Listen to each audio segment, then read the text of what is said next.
Is about to join us.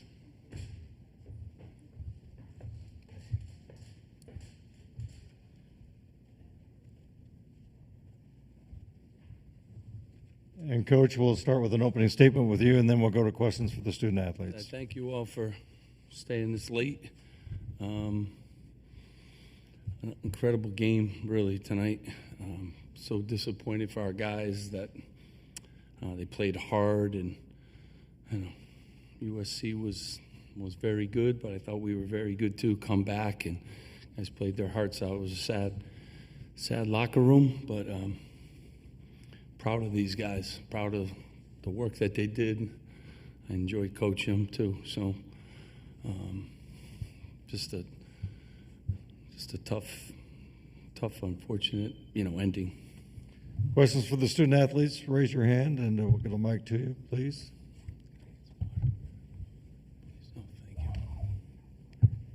Do we have any questions for the student athletes? Right here, okay. Tyson, obviously it's your last game.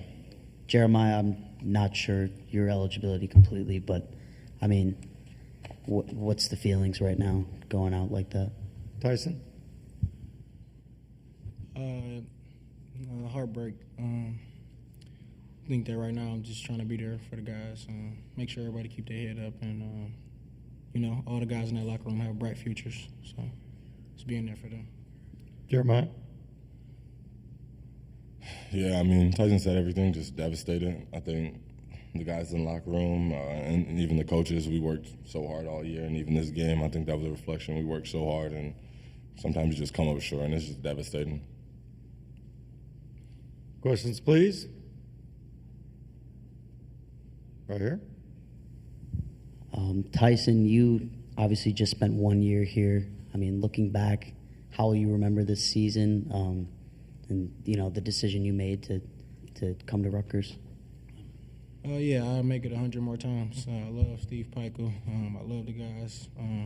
Bond, the connections I built here. I will choose Rutgers again and again and again. Questions, please, for the guys.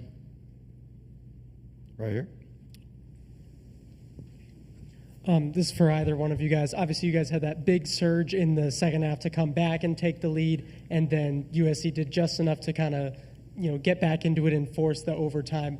What do you think kind of happened after you guys went all the way back to take the lead? Did you end up letting off the gas a little bit, or do you think it was just USC figured something out and was able to attack certain advantages? Jeremiah, we'll start with you.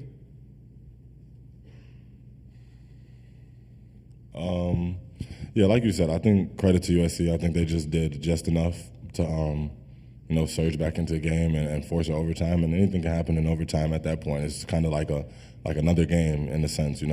Regulation doesn't matter at that point, and you jump into a new segment of the game. So I think, like you said, they did just enough to make it a new game, and they executed in the extra minutes we had.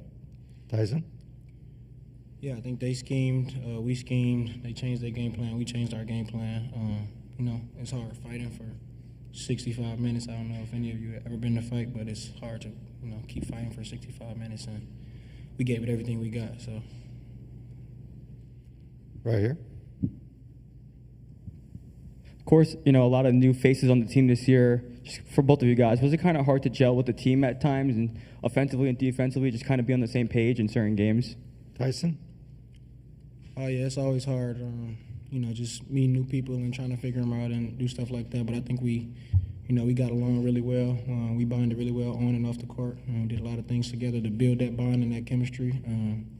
So, yeah, these guys are my brothers. This is my family. Rutgers is my family. Jeremiah? Yeah, for any team, been in college 5 years, and I think for any team, especially nowadays with the portal and stuff like that, I think you'll have times where, you may have miscommunications or it may be hard to gel at times. And sometimes we probably went through that this year. We had a younger team. But, to answer your question, yes, I think sometimes we did. But I think that's the nature of college basketball now, and I think every team in America has had that issue. Right here. You guys are obviously, this isn't your first rodeo. You guys are experienced veterans. What was your guys' kind of message after the game to, some of the younger players on your team, like Dylan or Ace, who maybe haven't been through a situation like this, especially, after such a tough loss like that? Jeremiah? Yeah, I mean, honestly, I don't think there's much to say. I mean, Coach Pike gave us a speech after, but throughout the players, I mean, it's very devastating. It's a lot of emotions. The end of the year, we've been through a lot, and I think a lot of emotions hitting everyone, and you just take it all in. And I mean, we will all communicate after the season. I think we'll regroup then, but you're just kind of taking in all the emotions, and it just really sucks at that point. And no need for us to talk amongst each other. Tyson? Yeah, right now, like I said earlier, just trying to be there for the guys. Right now is not the time to give speeches, and this is not the last time we're going to see each other. So, we'll talk amongst ourselves, like Jeremiah said, and, sort it out there and talk to each other about different type of things. Okay, we will dismiss the student athletes. Thanks, fellas. And continue with Coach. Take your water, so. Thank you. Right back here. Thanks, Steve. Thanks, Steve. Yes. Steve Stremming, XL Sports. In the flow of the game, now that it's gone double overtime and the game's over, do you think you should have put that press on different? And I thought I seen some differences in your Rutgers press that I hadn't seen all year long against SC. Do you think you might have put your press on a little bit earlier? It's hard to do that too, but we got down early in the first half, and we've pressed kind of a lot at the end of the season. We changed our rotation a little bit, and we pressed more and more.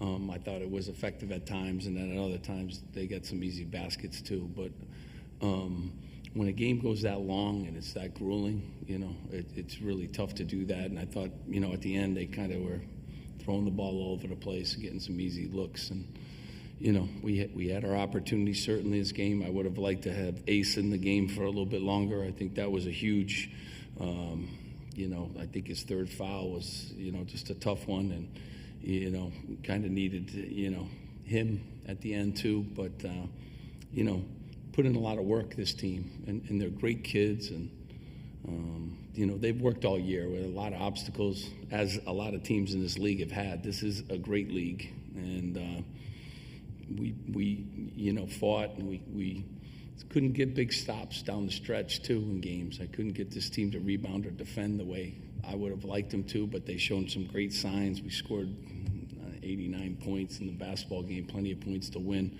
But I really love these guys. They were really good to coach, and we obviously didn't win the amount of games that anyone would like, but these guys were a joy to coach, and our press helped us get back into the game today. But hard thing to do for 50 minutes.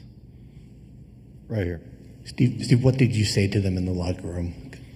Well, honestly, told them I love them. And, I mean, if you saw the fight of that team today, I mean, we were down at halftime, and, this group just kept fighting no matter what the obstacles were.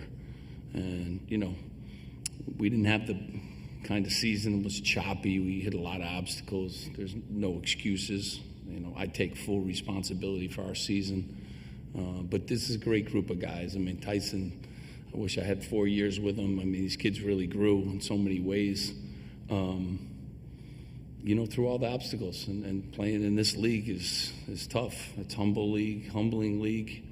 And, just after the game, like after that game, what do you say to the group? Like, they didn't play hard? No, I mean, we played as hard as you could possibly play, and they left it all out on the court. And, we needed a few bounces to go our way, and that's really, we didn't get that, man. It's kind of been that way this season, but I'm proud of them. I mean, the year that Ace and Dylan had, and the year that this group newly assembled came together, the youth that we have, it's the oldest time in college basketball too, and we got a young team, but they fought the entire night, and, they're banged up right now, and they got ice bags everywhere. I mean, told them I love them, I'm proud of them, and, they should be proud of how hard that they worked. And we put in a ton of work, and they did with film and all that. I wish you guys could just see us practice, like you would really understand it. But that's not part of it. You come to games and you just see the results. But like the work that these guys truly put in to try to be great was, was a lot, and proud of them for that. So I told him that after the game. Steve, one more thing. Talk about Ace Bailey, his freshman year, and Harper coming in. I mean, they were 5 stars, and they seemed to play good team basketball most of the year. And I know that's hard coming off the AAE circuit. Talk a little bit about how they acclimated into your system. I mean, the year they had, they broke every freshman scoring record in the history of Rutgers basketball, which is unbelievable, especially in this league and as competitive as this league is, and what they did. And they didn't play every game. They were injured and they missed games. So if they played every single game, I don't know, those records would be untouchable. And they both did it, together. They've been great kids to coach. They're great families. They work the hours that those two put into it.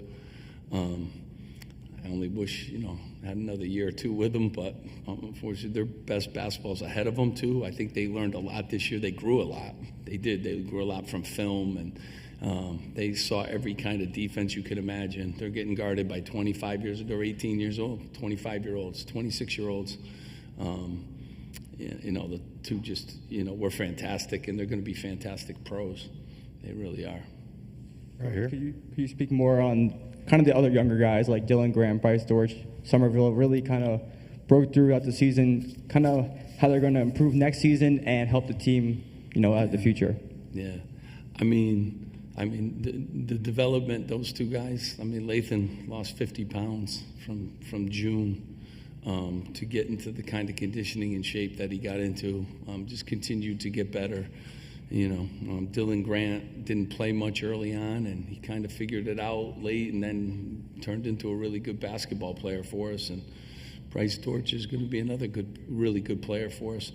I thought those guys improved, as did, Tyson Acuff had foot surgery in June, did not practice until end of October, and that's serious foot injury, and you could see his get better and better. I only wish he wasn't injured early. But the improvements of those guys and playing in this league and playing against the guys they went up to, if they continue to work, they're going to be really, really good basketball players. And they're workers and surrounded by great people. So, development's been a part of what we do here, and hopefully we can keep those guys around and keep them developing. A couple more for Coach right here. Steve, you have 2 guys that are going to be picked in the top 5 in the NBA draft in a few months, and you guys finished 2 games below 500. How do you explain you guys falling so short of expectations and the season going like this way? Yeah, these guys work their tail off, and, just because there's really good players on every team we play against. And, today they were 23-year-old really good players, but it's a really good league. The ball didn't bounce the way we needed it to. I understand your expectations. I think the league picked us 9th, but I understand, the expectations that I set for this program, which are to win every game. And those guys did everything that they could. And, the ball didn't bounce our way sometimes. And sometimes, it was a disjointed year with injuries and guys. I think, Dylan missed most of the month of January, which didn't help us, and there were some close games there that we could have won. But, I'm proud of this team. I take full responsibility for our win-loss record, but I'm really proud of how those guys performed and got better. And, they're going to do a lot of really good things in basketball. So, I'm real proud of their development. Last question. Steve, where do you go from here with this program now? You tried to experiment with Ace and Dylan. Where does this go next? With I think our recruiting class is 28th in the country next year. So Ace and Dylan helped us a lot in that area. I think with the settlement, I'm really excited. That's going to help us a great deal, and we're going to keep working like we always do. I think other coaches in the league will tell you Rutgers is pretty good, and they don't want to play us every day. Steve, I know. I think you pretty much can talk to coaches. We're going to be good like we always are. I got to try to keep my staff, because every year they want to steal them from me, and hopefully we'll do a great job with our players, and we got to jump in the portal too. So we're excited. 78 straight sellouts, and I get the disappointment. I have to live with it. But a lot of good things are happening at Rutgers. I think a lot of people would want 78 straight sellouts, and they want to have the top 30 ranked recruiting class in the country coming in. And if we can retain our guys from this year. Yep. We'll keep plugging. You know I'm a worker, and we'll get them to play defense, and we'll rebound better. But, yeah, we'll do. Rutgers is going to be fine in the best league in the country. Coach, thank you. Okay, thank you very much.